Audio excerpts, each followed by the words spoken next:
with Nerdette's NewsStand, and I want to talk about something I've addressed quite a bit before. Marvel has not been something I've purchased in a great deal as of, I would say, probably 4 or 5 years, and I've talked about this plenty of times. They just don't have the stories that I'm interested in.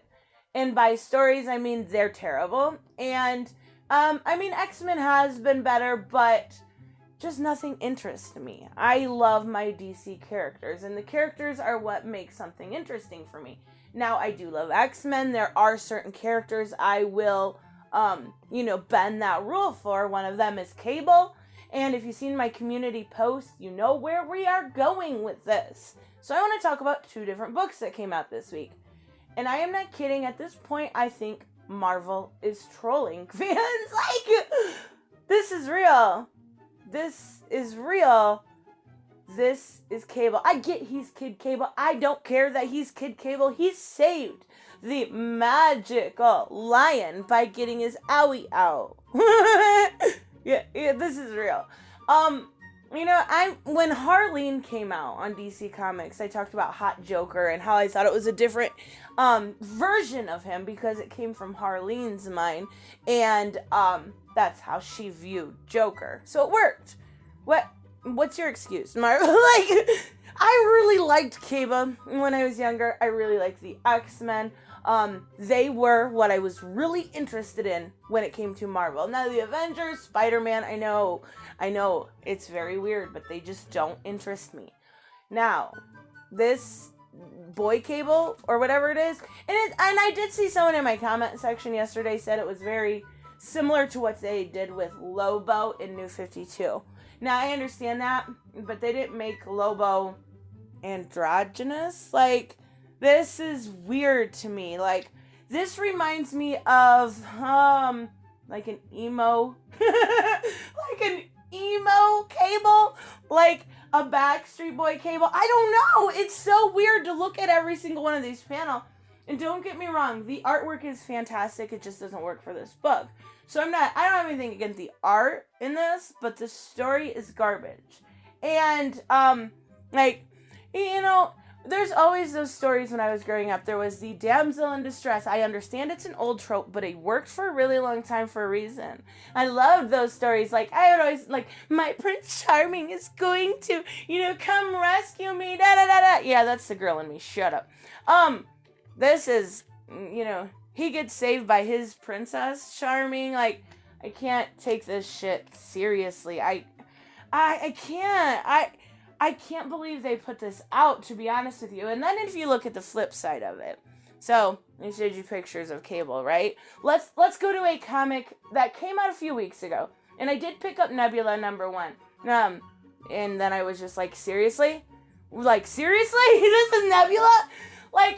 Nebula can be beautiful. Bald women can be beautiful if they are done correctly. They can. It's I'll put pictures up of really great drawings and versions of Nebula.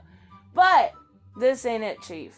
This is not it. So what are you doing at this point? Honestly, what are you doing? It wasn't just Nebula in the story. There was one girl, and I was cutesy.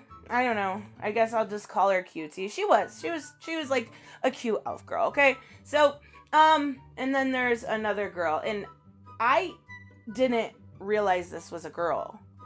I'm not even kidding. I did not realize this was a girl. This is female in Marvel right now. Now, compare that. That is much more manly than Cable. Than Kid Cable, we'll call him, because he is not Cable. This story, Vita Ayala, I'm not sure how to say her last name. You are a joke. You cannot write. The only reason you are working for Marvel is because, as you said it yourself, you are brown and queer. You fit a diversity quota. You are honestly killing a franchise, and I don't think Marvel cares. So, my epiphany. Let's get there. Okay, we've heard a lot when it comes to DC. DC's gonna be sold. It's gonna go under, da-da-da-da-da. No, it's not. But here's the reason why it's not. And, you know, there is DC, I'm just going to say it, has way, way better books at this point. Like, you don't deal with this shit in DC. I'm sorry, but you don't. At all. Like, I'm trying to think of what came out this week. This week was kind of a low week. There wasn't a lot. We had, what did we have? We had, Superman. We had Catwoman, which finished up that arc. We had Young Justice, and it just, you don't deal with this. Like, I was a little bit mad about in the Young Justice, book when it came to, what they did. But even so, like, okay, let's get back on the subject. I swear I can do this. Keep on subject. That's what I need to, like, focus on every time I make a video. Anyways. Oh my god, I don't know what I was saying. Okay. I'm so sorry. It's so early for me. And yeah, I don't normally do videos like this, but oh, my epiphany. Okay, so DC is not going anywhere. That's obvious. And there's a lot of reasons. Because they still do make money. The comic book industry combined is over $8 billion industry. Yes, that splits in between all of the people. I understand that. But the reason why is a lot of it is not only do they not make a lot of money, but they're not costing them a lot of money either. And they're getting storylines for Netflix deals or, streaming services. They're getting storylines for animated service, video games, and movies for pennies on the dollar that they would be if they just, specifically did those. So they're not making them anything, but they're not worried about it because they're not costing them anything either. They're not at a deficit because of DC Comics. Same with Marvel. They're not costing Disney any money. So if you are basically, in that purgatory type state, what do? Whatever the fuck you want. I mean, it doesn't matter if you're not, costing them any money.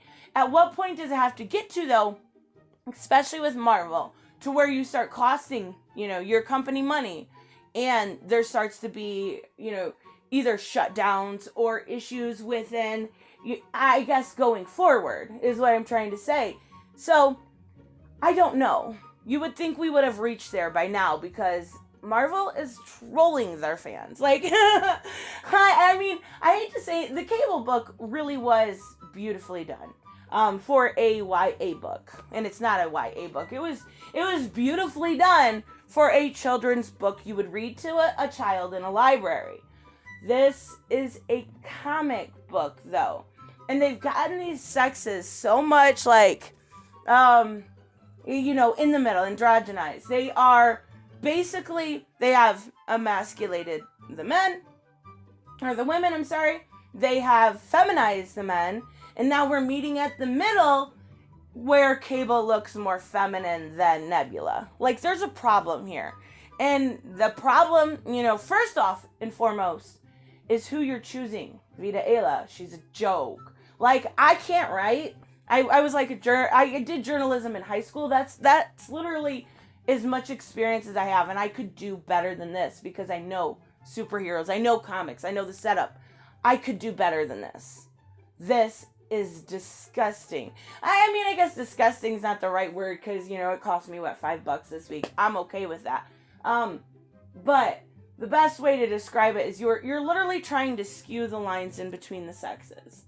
You're literally trying to make it so close that you can't tell the difference. And I have a feeling that we're going to see Nebula because, she's kind of, android-ish. She's going to end up being some sort of genderless character. Now, that is obviously not confirmed. I don't know that.